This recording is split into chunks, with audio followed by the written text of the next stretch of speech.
அனைவருக்கும் ஸ்தோத்திரம். தொடர்ந்து இந்த நாளில் தொடர் வேதாகமத்தை தொடர்ந்து வாசிக்கலாம். இந்த நாளில யோசுவாவின் புத்தகம் 22 துவங்கி கிழக்கே குடியேறிய குலத்தார். யோசுவா ரூபன் குலத்தாரையும் காத் குலத்தாரையும் மனாசேயின் குலத்தாரையும் அழைத்து அவர்களிடம், நீங்கள் ஆண்டவரின் ஊழியர் மோசே கட்டளையிட்ட அனைத்தையும் கை கொண்டீர்கள்.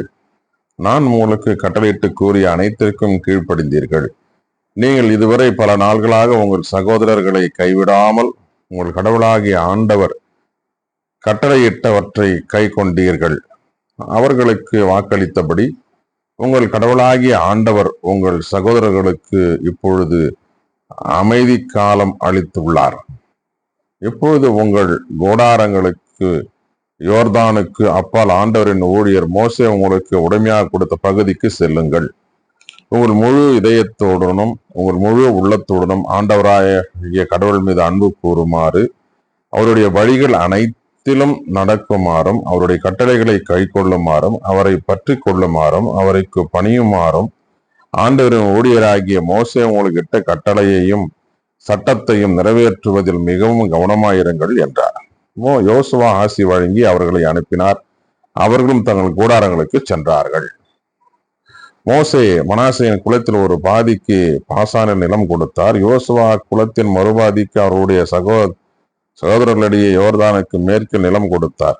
யோசுவா அவர்களை அவருடைய கூடாரங்களுக்கு அனுப்பிய பொழுது அவர்களுக்கு ஆசி வழங்கி, மிகுந்த செல்வத்துடன் உங்கள் கூடாரங்களுக்கு திரும்பி செல்லுங்கள். உங்கள் எதிரிகளிடம் வந்து கொள்ளை கொண்ட மிகுதியான கால்நடைகள், வெள்ளி, பொன், வெண்கலம், இரும்பு, மிகுதியான ஆடைகள் ஆகியவற்றை உங்கள் சகோதரர்களுடன் பகிர்ந்து கொள்ளுங்கள் என்று அவர்களிடம் கூறினார். ரூபனின் மக்களும் காத்தின் மக்களும் மனாசேயின் பாதி குலத்தினரும் கானானின் உள்ள சீலோவில் இஸ்ரேல் மக்களிடமிருந்து விடைபெற்று கொண்டு மோசே வழியாக ஆண்டவர் கட்டளையிட்ட அவர்கள் பெற்றுக்கொண்ட தம் சொந்த நாடான கிளையாதுக்கு சென்றனர். யோர்தான் அருகே எழுப்பப்பட்ட பலிப்பிடம். அவர்கள் கானான் நாட்டில் யோர்தானுக்கு அருகே இருந்த கெலிலோத்திற்கு வந்தனர். ரூபனின் மக்களும் காத்தின் மக்களும் மனாசேயின் பாதி குலத்தினரும் யோர்தான் அருகில் மிகப்பெரிய பலிப்பிடம் ஒன்று எழுப்பினர். ரூபனின் மக்களும் காத்தின் மக்களும் மனாசேயின் பாதி குலத்தாரும் கானான் நாட்டில் எதிரில் யோர்தான் பகுதியில் இஸ்ரேல் மக்களுக்கு அண்மையில் ஒரு பீடம் எழுப்பியுள்ளனர் என்று இஸ்ரேல் மக்கள் கேள்வியுற்றனர். இஸ்ரேல் மக்கள் பேரவை இதை கேள்வியுற்று அவர்களுக்கு எதிராக படையுடன் செல்லும் நோக்கத்துடன் சீலோவில் கூடியது. இஸ்ரேல் மக்கள் குரு எலயாசாரின் மகன் பினகாசை கிளையாத நாட்டில் இருந்த ரூபனின் மக்கள், காத்தின் மக்கள், மனாசேயின் பாதி குலத்தின் ஆகியோரோடு அனுப்பினர். அவருடன் இஸ்ரேலின் எல்லா குலங்களில் இருந்த குடும்பத்துக்கு ஒரு தலைவராக 10 அனுப்பினர். அவர்கள் ஒவ்வொருவரும் ஆயிரத்தவர் தலைவர். அவர்கள் கிளையாத நாட்டில் இருந்த ரூப மக்களிடமிருந்து காத்து மக்களிடமும் மனேசே பாதி குலத்தினரிடமும் சென்று பின்வருமாறு கூறினர். ஆண்டவரின் மக்கள் கூட்டமைப்பு முழுவதும் இவ்வாறு செல்கின்றது. இந்நாளில் உங்களுக்கென்று இஸ்ரேல் கடவுளுக்கு எதிராக ஒரு பலிபீடம் எழுப்பியதால் ஆண்டவரை விட்டு விலகி விட்டீர்கள். ஆண்டவருக்கு எதிராக ஏன் இந்த துரோகம்? வெகுவரில் நாம் செய்த பாவம் நமக்கு போதாதா? இந்நாள் வரை நாம் அதற்கு கழுவாய் தேடவில்லை. அதற்குரிய தண்டனை ஆண்டவரின் மக்கள் கூட்டமைப்புக்கு கிடைத்து விட்டது. நீங்கள் இன்று ஆண்டவரை விட்டு விலகி விட்டீர்கள். இன்று நீங்கள் ஆண்டவருக்கு எதிராக கலகம் செய்திருக்கின்றீர்கள். நாளை இஸ்ரேல் மக்கள் கூட்டமைப்பு முழுவதின் மீதும் அவர் சினம் கொள்வார். உங்களுக்கு உரிமையாக்கப்பட்ட நிலம் தூய்மையற்றதாயின் ஆண்டவருக்கு உரிய நிலத்திற்கு வாருங்கள். அங்கு ஆண்டவரின் திருவுறைவிடம் அமைந்துள்ளது. எங்கள் நடுவில் தங்குங்கள். ஆண்டவருக்கு எதிராக கலகம் செய்ய வேண்டாம். நம் கடவுளாகிய ஆண்டவரின் பலிபீடத்தை விட்டு வேறொரு பலிபீடத்தை கட்டும் உங்கள் குற்றத்திற்கு எங்களை ஆளாக்க வேண்டாம். செராகின் மகன் ஆக்கான் கொள்ளை பொருளை திருடியதால் இஸ்ரேல் மக்கள் கூட்டமைப்பு முழுவதின் மீதும் அவர் சினம் கொள்ளவில்லையா? தன் குற்றத்திற்காக அவன் ஒருவன் மட்டுமா அழிந்தான்? அப்பொழுது ரூபன் மக்களுக்கு காத்து மக்களும் மனேசேயின் அரை குலத்தாரும் இஸ்ரேலின் 1000 தலைவருக்கு மறுமொழியாக கூறியது, உன்னத கடவுளாகிய ஆண்டவரே இறைவன். உன்னத கடவுளாகிய ஆண்டவரே இறைவன். அவர் இதை அறிவார். இஸ்ரேலும் இதை அறிவதாக. இது ஆண்டவருக்கு எதிரான கலகமும் துரோகமுமானால் நீங்கள் எங்களை இன்று தப்பி போக விடாதீர்கள். நாங்கள் ஆண்டவரிட்டு விலகவாய் பலிபீடத்தை எழுப்பினோம். அதன் மீது எரிபலி உணவு படையில் நல்லுறவு பலி செலுத்துவதாக இருந்தால் ஆண்டவர் தாமே எங்களுக்கு தீர்ப்பு வழங்கட்டும். எங்களுக்கு ஏற்பட்ட ஓர் அச்சத்தினால் இவ்வாறு செய்தோம். பிற்காலத்தில் உங்கள் மக்கள் எங்கள் மக்களிடம் உங்களுக்கும் இஸ்ரேலின் கடவுளாகிய ஆண்டவருக்கும் என்ன தொடர்பு? ரோமன் காத்து ஆகியோரின் மக்களே, ஆண்டவர் எங்களுக்கும் உங்களுக்கும் இடையே யோர்தானை எல்லையாக வைத்தார். உங்களுக்கு ஆண்டவரிடத்தில் பங்கு இல்லை என்று சொல்லி உங்கள் மக்கள் எங்கள் மக்களை ஆண்டவரை வழிபடுவதிலிருந்து நிறுத்தக்கூடும். எனவே நமக்கென ஒரு வழிபடை எழுப்போம். இது எரிபலிக்கோ வேறு பலிக்கோ அன்று, மாறாக ஆண்டவர் திருமுன் எரிபலிகளை வேறு பலிகளை நல்லுறவு பலிகளையும் செலுத்தி அவரை வழிபடுகிறோம் என்பதற்கு இது நமக்கிடையிலும் நம் வழிமரபின் இடையிலும் சான்றாக இருக்கும். அதனால் உங்கள் மக்கள் எதிர்காலத்தில் எங்கள் மக்களிடம் உங்களுக்கு ஆண்டவரிடத்தில் பங்கு என்று சொல்ல மாட்டார்கள். அப்படி எதிர்காலத்தில் எங்கள் வழிமரபிற்கு சொல்லப்பட்டால், நாங்கள் எங்கள் தந்தையர் செய்த பலிபீடத்தின் படிவத்தை பாருங்கள், எரிபலியோ வேறு பலியோ செலுத்த அன்று, மாறாக எங்களுக்கும் உங்களுக்கும் இடையே சான்றாக இருந்திடவே என்று கூறுவோம். ஆண்டவருக்கு எதிராக கலகம் செய்வதோ, ஆண்டவரை விட்டு விலகுவதோ, எரிபலி உணவு படையில் வேறு பலிகள் ஆகியவற்றுக்காக பலிப்புடன் எழுப்பதோ எங்களிடத்தே அறவே நிகழாதிருப்பதாக. நம் கடவுளாகிய ஆண்டவருக்கு அவரது திருவிருடத்தின் முன் இருக்கும் பலிபிடத்தை தவிர வேறொன்றும் வேண்டாம். ரோமன் மக்களும் காத்து மக்களும் மனாசே மக்களும் கூறியதை குரு பினாகாசாரோடு இருந்த இஸ்ரேல் கூட்டணியின் தலைவர்களால் 1000 தலைவர்கள் கேட்டனர். அவர்களுக்கு அது நலமெனப்பட்டது. இளையாசாரின் மகனும் குருவுமான பினாகாசு ரோமன் மக்களிடம் காத்து மக்களிடம் மனாசே மக்களிடம் ஆண்டவர் நம் நடுவில் உள்ளார் என்று நாங்கள் அறிந்து கொண்டோம். ஆண்டவருக்கு எதிராக நீங்கள் இந்த துரோகத்தை செய்யாதிருந்ததால் ஆண்டவரின் கையில் இருந்த இஸ்ரேல் மக்கள் நீங்கள் காப்பாற்றினீர்கள் என்று கூறினார். இளையாசாரின் மகனும் குருவுமான பினாகாசும் தலைவர்களும் ரோமன் மக்களிடம் காத்து மக்களிடம் விடைபெற்றுக் கொண்ட கிளையாது நாட்டின கானான் நாட்டு இஸ்ரேல் மக்களிடம் திரும்பி அவர்களுக்கு செய்தியை தெரிவித்தனர். அந்த பதிவில் இஸ்ரேல் மக்களுக்கு நலமென தோன்றியது. இஸ்ரேல் மக்கள் கடவுளை வாழ்த்தினர். அவர்கள் ரோமன் மக்களும் காத்து மக்களும் ஆளும் நாட்டின் மீது போரிட செல்வது பற்றியோ அதை அழிப்பது பற்றியோ மேற்கொண்டு பேசவில்லை. ரோமன் மக்களும் காத்து மக்களும் ஆண்டவரே கடவுள் என்பதற்கு நம் அனைவருக்கும் இப்பலிபீடமே சான்று என்று சொல்லி அதற்கு கிளையாது என்று பெயரிட்டனர். தொடர்ந்து 23 வாசிக்கலாம். யோசுவாவின் இறுதி மொழிகள். ஆண்டவர் இஸ்ரேல் மக்களுக்கு அவர்களை சூழ்ந்திருந்த எதிரிகள் அனைவரிடமிருந்து அமைதி அளித்த பல நாள்களுக்கு பின் யோசுவா மிகவும் வயதாகி முதுமை எய்தினார். யோசுவா இஸ்ரேல் மக்கள் அனைவரையும் அவர்களுடைய முதியோர்களையும் தலைவர்களையும் நீதிபதிகளையும் அதிகாரிகள் அழைத்து அவர்களிடம் பின்வருமாறு கூறினார். நான் வயதாகி முதுமை எய்தி விட்டேன். உங்கள் கடவுளாகிய ஆண்டவர் உங்களை முன்னிட்டு வேற்றினத்தாருக்கு செய்த அனைத்தையும் கண்டீர்கள். ஏனெனில் உங்கள் கடவுளாகிய ஆண்டவரே உங்களுக்காக போரிட்டார். பாருங்கள், யோர்தானில் இருந்து மேற்கே பெருங்கடல் வரை நான் சிதறடித்த எல்லா நாடுகளையும் மீதி இருக்கின்ற நாடுகளையும் உங்கள் குலங்களுக்கு உரிமையாக கொடுத்துள்ளேன். உங்கள் கடவுளாகிய ஆண்டவர் உங்களுக்கு முன்னிருந்து அவர்களை துரத்தி வெளியேற்றுவார். உங்கள் கடவுளாகிய ஆண்டவர் உங்களுக்கு கூறியபடி அவர்கள் நிலங்களை உங்கள் உடைமைகளாக்கி கொள்வீர்கள். மோசேயின் திருச்சட்ட நூலில் எழுதப்பட்டுள்ள அனைத்தையும் கை கொள்வதில் கவனமாயிருங்கள். அதனின்று வலப்புறமோ இடப்புறமோ விலகாதபடி உறுதி கொண்டிருங்கள். உங்கள் நடுவில் எஞ்சியிருக்கும் இந்த வேற்றினத்தாருடன் சேராதிருங்கள். அவர்களுடைய தெய்வங்களின் பெயரை சொல்லாமலும் அவற்றின் மீது ஆணையிடாமலும் அவற்றுக்கு ஊழியம் செய்யாமலும் அவற்றை வணங்காமலும் இருப்பதில் உறுதியாக இருங்கள். இந்நாள் வரை நீங்கள் செய்தது போல் உங்கள் கடவுளாகிய ஆண்டவரை மற்றும் பற்றி கொள்ளுங்கள். ஆண்டவர் மிக பெரும் ஆற்றல் வாய்ந்த வேற்றினங்களை உங்கள் முன்னிருந்து விரட்டினார்.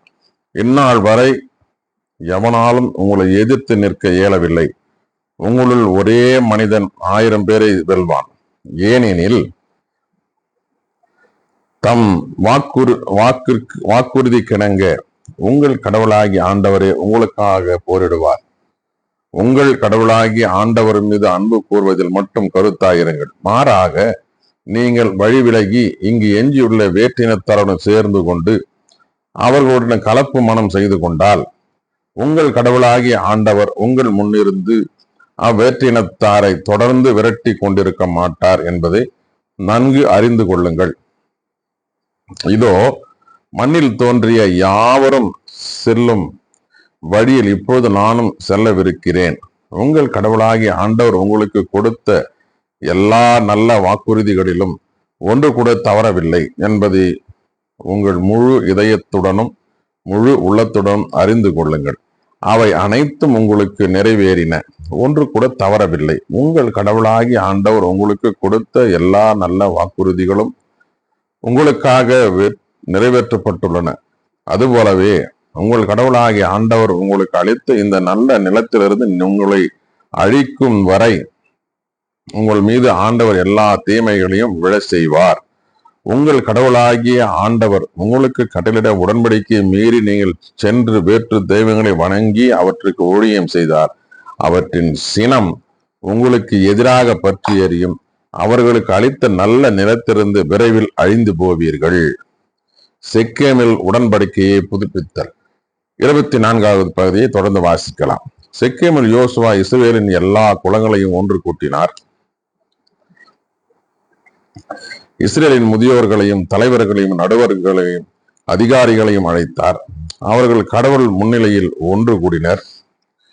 யோசுவா எல்லா மக்களுக்கும் கூறியது, இஸ்ரேலின் கடவுளாகிய ஆண்டவர் இவ்வாறு கூறுகின்றார். முற்காலத்தில் ஆபிரகாம், நாகோர் ஆகியோரின் தந்தை தேரா உட்பட உங்கள் மூதாதையர் நதிக்கு அப்பா வாழ்ந்த பொழுது அவர்கள் மற்ற தெய்வங்களுக்கு ஊழியம் செய்தனர். உங்கள் தந்தையாகிய ஆபிரகாமை நதிக்கு அப்பாலிருந்து அழைத்து வந்து கானான் நாடு முழுவதிலும் நடத்தி சென்றேன். அவனது வழிமரபை பெருக்கினேன். அவனுக்கு ஈசாக்கை அளித்தேன். ஈசாக்கிற்கு யாக்கோபையும் ஏசாவையும் அளித்தேன். ஏசாவுக்கு சேபியர் மலையை உடமையாக அளித்தேன். யாக்கோபு அவன் மக்களுக்கு எகிப்திற்கு சென்றனர். மோசேயும் ஆரோனையும் அனுப்பி அங்கே என் செயல்களின் மூலம் எகிப்தை வதைத்தேன். பின்னர் உங்களை வெளியே கொணர்ந்தேன். உங்கள் தந்தையரை எகிப்திலிருந்து வெளியே கொணர்ந்தேன். அவர்கள் கடலுக்குள் சென்றார்கள். எகிப்தியர் தேரில் குதிரையுடன் செங்கடலுக்குள் உள்ள உங்கள் தந்தையரை துரத்தி சென்றனர். அவர்கள் ஆண்டவரை நோக்கி கதறினர். அவர்களுக்கு எகிப்திற்கு இடையில் இருளை வைத்தார். அவர் எகிப்தியரை கடலில் அமிழ்த்தினார். நான் எகிப்தியருக்கு செய்ததை அவர்கள் கண்கள் கண்டன. நீங்கள் நீண்ட காலம் பாலை நிலத்தில் வாழ்ந்தீர்கள். யோர்தானுக்கு கிழக்கில் வாழும் எமோரியரின் நாட்டுக்கு உங்களை கொண்டு வந்தேன். அவர்கள் உங்களுடன் போரிட்டார்கள். நான் அவர்களை உங்கள் கையில் ஒப்படைத்தேன். அவர்களது நிலத்தை நீங்கள் உடைமையாக்கி கொண்டீர்கள். உங்கள் முன்னிருந்து அவர்களை அடித்து ஒழித்தேன். மோவாபின் அரசன் சிப்போரின் மகன் பாலாக்கு இஸ்ரேலுக்கு எதிராக படை திரட்டி போர் தொடுத்தார். உங்களை சபிக்குமாறு பேகோரின் மகன் பிளையாமை அழைக்க ஆள் அனுப்பினான். நான் பிளையாமுக்கு செவி கொடுக்க விரும்பவில்லை. அவன் உங்களுக்கு ஆசி வழங்கினான். உங்களை பாலாக்கின் கையினின்று விடுவித்தேன். நீங்கள் யோர்தானை கடந்து எரிகோவுக்கு வந்தீர்கள். எரிகோவின் மக்களும் எமோரியரும் பெருசியரும் கானானியரும் எத்தியரும் கிர்காசியரும் எவ்வியரும் எபேசியரும் உங்களுக்கு எதிராக போர் தொடுத்தனர். அவர்களையும் உங்கள் கையில் ஒப்படைத்தேன். நான் உங்களுக்கு முன்னே குளவிகளை அனுப்பினேன். அவை உங்கள் முன்னிருந்து இரு எமோரிய அரசர்களை விரட்டின. இது நிகழ்ந்தது உங்கள் வாளாலம் அகன்று உங்கள் அம்பாலம் அன்று.